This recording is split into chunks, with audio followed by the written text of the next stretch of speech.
Hello, this is Cynthia Mazzaferro with Powerful Beyond Measure. I'm excited to be here today with Michael Law. How are you, Michael? I'm doing great. How are you? Good, good. Well, let me tell you a little bit about Michael. He has focused much of his life's research on the founding era and the founders of the United States. Michael has a bachelor's in political science and a master's degree in political science from American Public University, emphasizing U.S. history and government. Michael continues to personally study from the writings of the founders and their history, remaining focused on the founding principles. Michael applies his political science expertise locally, including involvement in the local government through serving on his local school board until 2016. So, Michael, you've written a new book. Yes, Have a copy there to show us. I sure do. There you go, The Founders Revolution. So tell us, what made you want to write this book? Well, a number of reasons, really. During my schooling in bachelor's degree as well as my master's degree, we studied history, we studied the principles of the government, and yet we seem to have forgotten those principles and that history that has been forgotten in the Declaration of Independence. I never studied really anything. You know, we get the basics like all men are created equal, things like that, but we don't get all the details that the history behind the Declaration. Right. So actually, what are the principles that you really hope to reveal in your book of the Declaration of Independence? Well, of course, I discuss the things that are well known, like we hold these truths to be self-evident, that all men are created equal, those principles, and the principles of government, that the proper role of government is to protect our lives, our liberty, and our property. And whenever government exceeds those boundaries, that it is time to throw off after a long train of abuses, which is Thomas Jefferson's words. But along with that, there are 27 charges against the king that most people only know taxation without representation.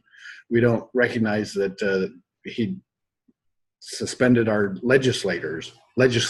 He moved to places where we would have a legislative branch. He would transport us overseas for trial as opposed to a trial of our peers, which those were actually all principles that can be found not only in the Magna Carta in 1215 when that was signed, but also in the English Bill of Rights in 1689. So wow, this really goes back, our history goes back a long time, that some of the same principles that we hold near and dear to our hearts in the United States are still very much evident and really applicable in today's world. yes, Now, this interview is not going to be about politics. Understood. Democratic or Republican or an independent. But what is it that you feel in our place today, that what are some of the things that we are forgetting about, in your opinion? Well, many of those charges. So one of the things that I have gotten a little bit of feedback already is a charge that was actually deleted from the Declaration of Independence. Mm-hmm. And that was the charge that England, or King George, has forced slavery upon us. They had petitioned the king to quit sending us slaves. We don't want slaves. We don't want these slaves from Africa or from anywhere for that matter. But he kept pushing it on us to the point that, you know, of course we had to deal with that. But one of those charges was that, and I showed that the founders did not think that slavery was a good thing.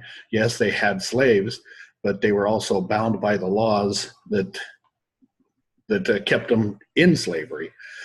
Thomas Jefferson was a great example of, you know, I love one particular example of of one of his overseers who had found one slave that had stolen from Thomas Jefferson, stolen some nails so he could build a little bit better shelter.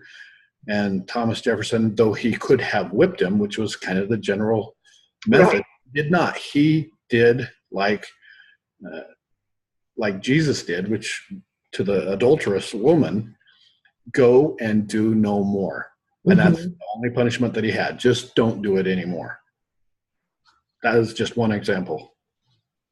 Well, our country today is very much maybe underrepresented. We have a very wide berth of residents here, citizens or immigrants.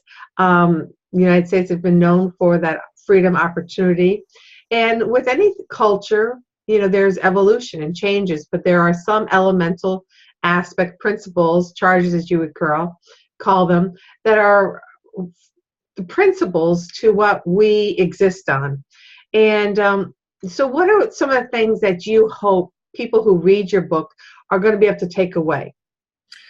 Well, first off, that if we don't know our history, it tends to repeat itself. And not knowing the history, the history in the Declaration of Independence, things like one of my favorite is kind of biblical. In nature, it says that he, meaning the king, has sent hither swarms of officers to eat out our substance and to harass our citizens. And you can find government today in every aspect of our lives, whether it's healthcare, whether it's how we build our houses, anything. And I think generally most people really want to be left alone. They want to do their own thing, and that's the independent spirit that America has always had. And these things that I have written about kind of hopefully will drag us back or bring us back to that understanding that we can do things ourselves. We can help each other. We can help our neighbors. We can do those things. We don't need government to do everything for us. Right. And there is that separation from state to government. But so often we do need the government. We need the government to help us get insurance for everyone, whether you can afford it or not, to hopefully increase minimum wage, to provide opportunities to help build and grow businesses, which allows for new businesses, if that's your entrepreneur spirit, or jobs for those that can work there. So it is an important aspect. We do need govern of rules and laws, but that there is that thrust of anticipation of independence, like you're saying, to not want to always be needy of others, and to have that individual ability to succeed, which I think we all want that ability. Yeah, and that comes directly from the Declaration. I mean, it's the pursuit of happiness. So we're not guaranteed it, but we have, and everybody's idea of happiness is different. Some people like nicer cars, some people like nicer houses, some people like to eat well, and other people would not necessarily think that those things are high priority, but everybody has the opportunity to pursue whatever it is that they think will bring them the most happiness. Right. So now we've just gone through with President Trump a new tax plan and new tax brackets, supposedly giving more money back for both corporations and individuals. So that money can then be brought back into the economy, whether you're purchasing, and that's all for growth. What are you feeling about regarding taxation without representation? Do you have any comments about that aspect without specifically talking about presidents and parties? Yeah, and that is actually simple. That is actually one of those few charges against the king that we really can't say this applies to us today, because we all have taxation, or we're all taxed, and we're all represented. In their case, in the founding era, they didn't have any representation in Parliament. They had representation in their own colonies, and they had no problem with being taxed by their own colonies because it's their people that they're voting for. But to be taxed by somebody who has they never had any authority, and they didn't have any representation in Parliament. That was a whole different matter for them. Taxes, yes, unfortunately, are needed in order to, government to fulfill its responsibility of protecting life, liberty, and property. That's why we have to have a military. We have to have a police force, fire department, because those protect our lives, our properties. In the case of fire departments, we don't want our house to burn all the way to the ground. We'd like to salvage as much as possible. So yes, we do need a fire department. Having more taxes come back to us, it does provide, it does keep government from taking too much of our substance. I mean, we're the ones that work for it. Government doesn't have any money except what we give to them through taxes. So the more that we have, the more that we, as you said, we can invest in our businesses, we can invest in ourselves, maybe a little bit better healthcare plan, maybe throw in a dental plan, whatever it might be, or even to help our neighbors in time of crisis, like we've seen so much with Puerto Rico and Texas and so forth. Right. American people are extremely generous. And if we have more of our money, we are more willing to help others. And I think part of the problem, though, that so many the layperson feels is that that we really don't have any influence as to how our monies, the taxation that they take from us, is being utilized. And I think we have such a debt, billions of dollars, maybe trillions at this point. Yeah, it's really sad. I think we feel very dismayed to think we give all this money. And I'm always amazed that 51% of all the population in the United States does not pay a cent of tax. Not a cent. Now, maybe not 51% are all financially not able to, but that's where the benchmarks are that do not require them to pay taxes. And then there's others that have much more affluence and they pay more. And I think for the most part, people that do pay more are willing to, like you say, there is that philanthropic of goodness and giving to others in need. But I think for most of us, we want people to be able to aspire to their own greatness, to reach their own independence, and to have programs to help facilitate individuals to rise up and to claim their own freedom and success and independence. And to me, I think that's often what we're lacking, when people get into these entitlement programs that they don't have a way out and there's no aspiration to get out. And so I know I don't want to get into the politics, but I think it's so important because we can complain at the government, that they're not doing this, and no one's ever happy. No matter what party's in, no one's ever happy. There's the road, and there's a line between it, and we're always somewhat disgruntled between the two parties. Definitely. And it is frustrating, but we have to remember that we have a vote, and that's one of our fundamental principles. We elect our representation. And that it's very important. That's one of the rights that we all have, and we need to make sure that we go out there and do vote, because that's our voice, and we get to provide the representation. And that way, you can't complain when they're doing something because you voted them in there. Yeah, and there's another aspect that most people don't really recognize. We can go down to the State House, and in fact, I've got to go down to my local State House Thursday because of a bill that I have. Not that I presented, it's the way we have to do it is that we have to give it to one of our legislators, and then if they find it worthy, they will run it for us. But we can go down there and testify against or for bills in our state legislators, in our city councils. We can do all of that.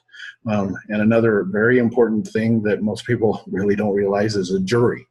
We all abhor jury, but if we don't have juries, people are a little bit more merciful. The jury is designed specifically to be a go-between of the citizen who is accused of doing a crime and government. It is one of our fundamental protections that juries do. They can be the mediator between the two and go, yeah, the government overstepped their bounds.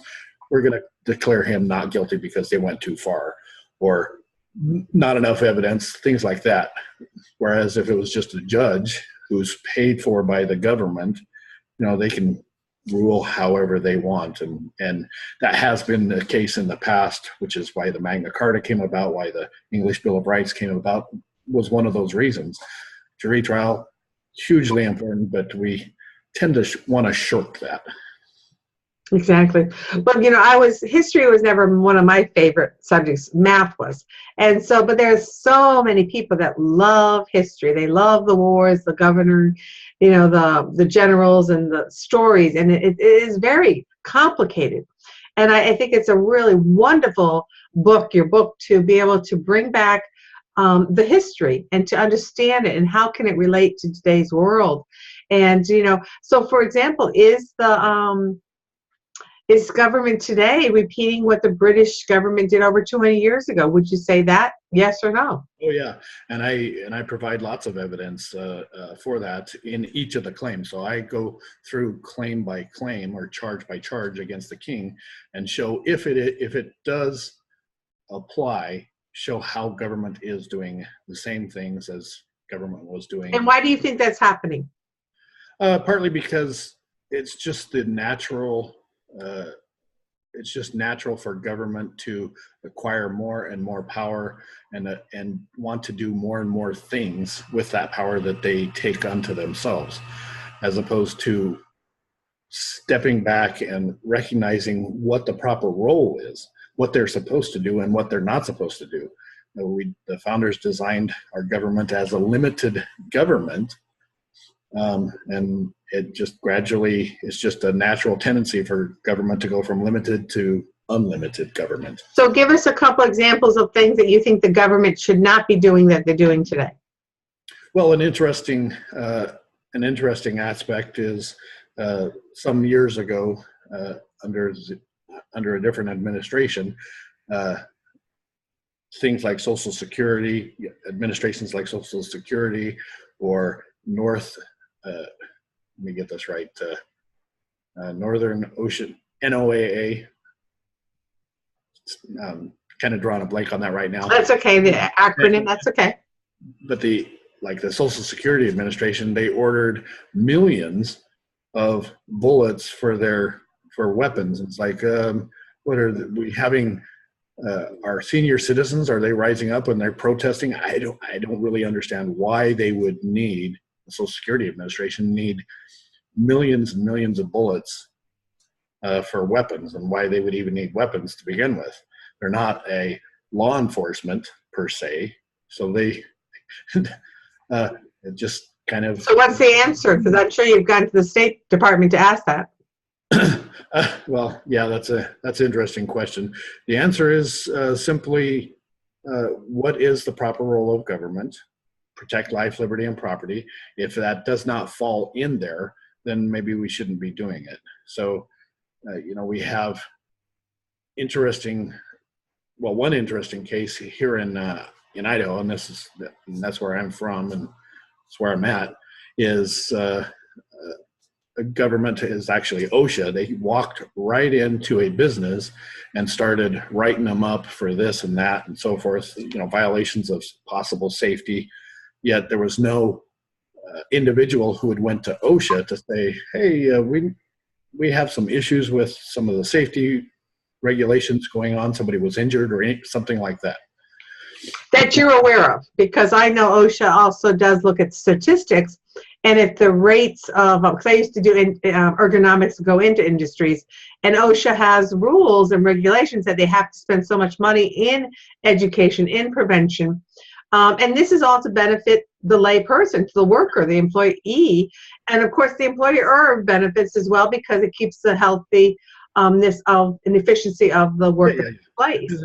That is understandable. In this case, they did have no reason, and they showed it in court. It actually went all the way up to the U.S. Supreme Court, and they walked in without a warrant, wanting to check everything. And it is our Fourth Amendment right to be secure in our persons and our property, and they need to have a warrant in order to be looking for justification to come in. But they were looking for the justification first by going in, as opposed to somebody said something or something happened, and then they come in and say, there was some bell whistle that caused them to come in. Yeah, there was no.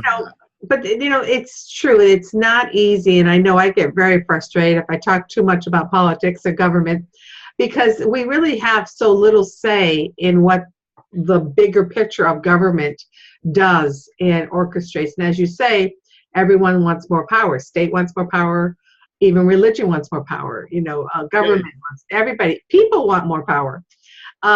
So, we're in a world of where we all feel powerless, and it's a ramification that we all want to be the bully, be in charge, be more in control of our life in what we want. And it really can become a very frustrating, disappointing aspect of life because we have so little say in our life.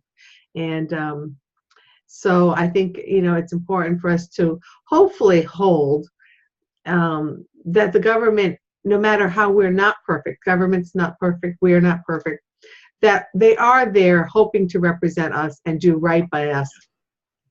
And I'll tell you, I'd never want to be a president because there's too many viewpoints and you can never get it right. Someone's always going to find fault. Oh, yes. Thomas Jefferson, he got to the point where he wouldn't even respond to anything. Any charges made against him. He's like, because he made the statement that every time I make a reply to something that somebody said that was false, 14 more things pop up. And it's like, why bother? I'm just going to dig myself farther and farther. So he just never even bothered for the most part. Right. So your book is exciting. This is your first book, is that right? Yes, it is. Great. And it was published when? It is actually out on Kindle right now. It comes out on April the 3rd, or if you go to my website, michaellawauthor.com, you can get one right now. Oh, great. And I'm sure you'll autograph it? Yep, absolutely. Great. Well, this has been wonderful. Can you give us anything that you want the listeners or viewers of this interview to really give them a little Twizzler, if you will, like what they're going to really see in your book? Give an encapsulated summation. Yeah. So one of the things that is interesting is Abraham Lincoln, and today happens to be Abraham Lincoln's birthday. That's right. So it's really kind of fitting. So one of the things that he said, and this was in an argument, not an argument, but a debate that he had in Lewistown, Illinois, as he was leading up to his presidential campaign in 1860. He talked about the Declaration of Independence and how important it was for us to come back to those principles. In fact, he in the final statement that he made, he said, "Let me entreat you to come back to the truths that are in the Declaration of Independence." And he further said that, look, there will come a day, and this is back in 1860, there will come a day when people will say, oh, this is for rich men, for white men only, for this and that. But he said, no, the founders did not think that way. They meant this for everybody. So this is, even though this Declaration of Independence is U.S. Declaration of Independence, the principles found therein can be applied worldwide. And needs to be. That's perfect. Yes. So I encourage everyone that's listening, if you are at all interested in history today or the past history and how it correlates, or someone that is, often our spouses, men, I know my husband as well, loves history, loves statistics, loves facts and figures.